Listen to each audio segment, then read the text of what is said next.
Merci beaucoup, Boris. Bonjour à tous. Avant de revenir en fait à ta question, j'aimerais d'abord peut-être, je ne sais pas si tout le monde connaît le Burundi. Burundi en fait est un petit pays.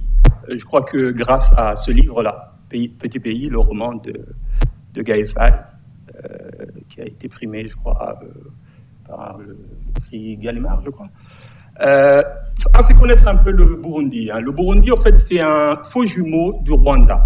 C'est un tout petit pays d'à peu près 28 000 km² et qui présente une particularité en ce sens que ce pays, comme le Rwanda, ont été deux anciennes monarchies de droit divin, très important à le signaler, qui n'ont pas pu être mises ensemble avec les autres ensembles les roitelets qui existaient, parce que le premier colon au Burundi c'était les Allemands. Donc les Allemands ont essayé de constituer dans leur East Africa Gesellschaft, c'est pas en allemand. Et donc du coup, ils ont regroupé les pays, les roitelets qui existaient dans l'actuelle Tanzanie. Et donc, ils ont essayé de regrouper ça au Burundi, et avec le Burundi et le Rwanda. Ça n'a pas marché. Les Belges sont venus après. Ils ont essayé de faire la même chose. Ils n'ont pas réussi non plus. Ils ont essayé de rattacher ça au Congo, à l'actuelle République démocratique du Congo. Donc, du coup, le Burundi, c'est un tout petit pays, mais un tout petit pays avec des atouts, mais vraiment des atouts qui pourraient permettre le développement du pays, le développement économique du pays. C'est un pays qui est extrêmement fertile. À l'époque, c'était déjà 4 récoltes à l'année. Pays complètement vert, carrément, tout le pays est vert. Et c'est un pays, au fait, aujourd'hui, qui a une jeunesse, mais vraiment beaucoup de jeunes. C'est une population, la démographie du Burundi se rapproche de la démographie de la Chine. Donc, nous avons une population de à peu près 14 millions de personnes sur le territoire de 28 000 km². Alors que si on fait la comparaison, par exemple, avec le Gabon, très grand territoire avec une toute petite population. Donc, du coup, les atouts sont là, mais il existe des défis.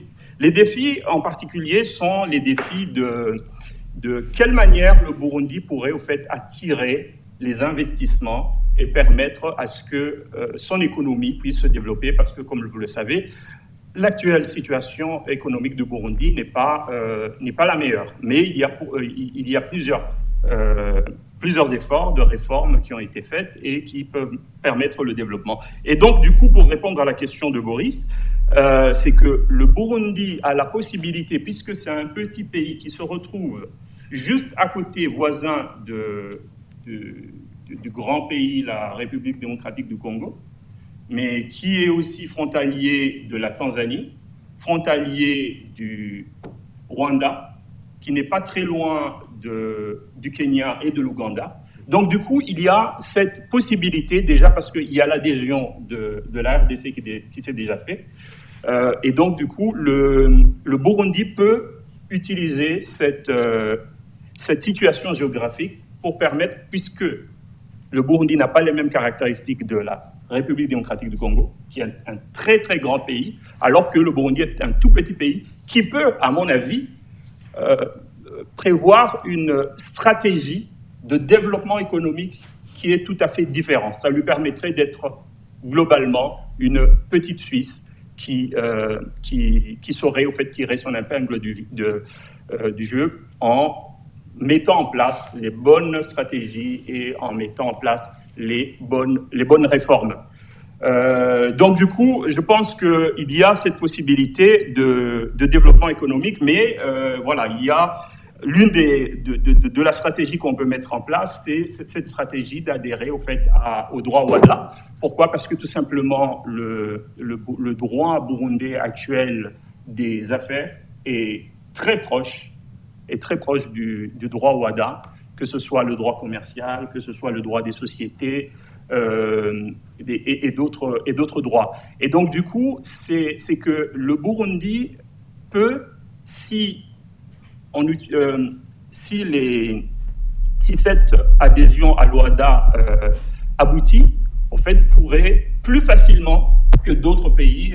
Olivier a parlé au fait de la zone lusophone qui est beaucoup plus loin. Le Burundi, c'est un pays qui est parfaitement francophone et où le droit, mais vraiment, c'est un droit qui est très proche au fait de tous les autres États des pays de l'OHADA. Et donc, du coup, son insertion au fait dans le droit OHADA serait beaucoup plus facilitée et pourrait jouer, comme je l'ai dit, en tant que petit pays, pourrait jouer cette carte-là au niveau stratégique pour pouvoir baser ou bien servir comme levier avec les relations avec d'autres pays, notamment le Rwanda. Il pourrait servir, parce que le Rwanda aujourd'hui a une stratégie de développement, que ce soit logistique, etc. Le Burundi peut servir là comme État qui pourrait accueillir des sociétés qui investissent, qui ne sont pas loin, pourrait servir aussi avec de ponts entre l'Afrique de l'Est notamment, la communauté de l'Afrique de l'Est. Burundi est adhérent depuis l'année 2007. Et donc, du coup, avec cette particularité d'être le petit pays. Aujourd'hui, dans l'East African Community, la communauté de l'Afrique de l'Est, il n'y a que la République démocratique du Congo qui est membre de l'OHADA. Et donc, du coup, le Burundi peut jouer cette carte en disant « Ok, moi, je n'ai pas les mêmes caractéristiques que la RDC. Je ne suis pas un très grand pays comme ça. Et voilà, avec ce petit territoire, je peux avoir d'autres stratégies, je peux adopter des réformes fiscales, des réformes commerciales qui me permettraient de jouer une autre carte et de pouvoir permettre au pays de se développer économiquement. » Alors si on t'écoute, donc il y a certainement une convergence, il y a certainement une opportunité. Est-ce que, par rapport à ce qu'on vient de se dire, d'abord, y a-t-il des réformes législatives, réglementaires en cours ou nécessaires qu'il faudrait avoir accompli avant l'adhésion? Et est-ce qu'il y a un momentum pour l'adhésion? Même question un petit peu que Brindra tout à l'heure. Est-ce qu'il y a des actualités particulières à mentionner? Donc, réforme et actualité de l'adhésion. Oui, effectivement, Boris, il y a eu déjà plusieurs réformes qui ont été faites à partir des années 2010, notamment sous la houlette de la Banque mondiale, qui dans le sens de l'amélioration du climat des affaires. Et donc, il y a eu la réforme, par exemple, du Code de commerce, le Code des sociétés qui ont été réformés. Et lors de ces réformes-là, le droit OHADA a en particulier servi au fait d'inspiration. Et donc, du coup, comme je l'ai expliqué, l'insertion, en fait, la réforme et l'adhésion du Burundi à l'OHADA serait beaucoup plus facilitée, notamment pour ces raisons-là.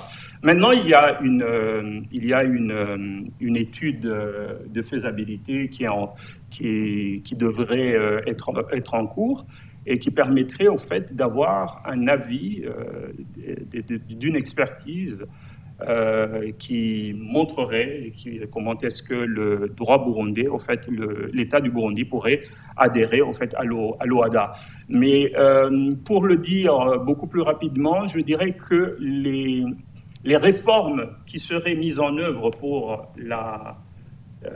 l'intégration au droit OHADA seraient en tout cas beaucoup plus faciles que d'autres États qui n'ont rien à voir, qui ne sont pas de la même tradition, qui n'ont pas un code civil derrière, qui n'ont pas à peu près les mêmes, parce que le code de commerce au Burundi, voilà, c'est à peu près le même code que celui des États de l'OHADA. Donc, dans ce sens, les réformes qui seraient faites seraient nécessaires, mais bien entendu, pour harmoniser le droit interne avec le nouveau droit qui serait mis en place.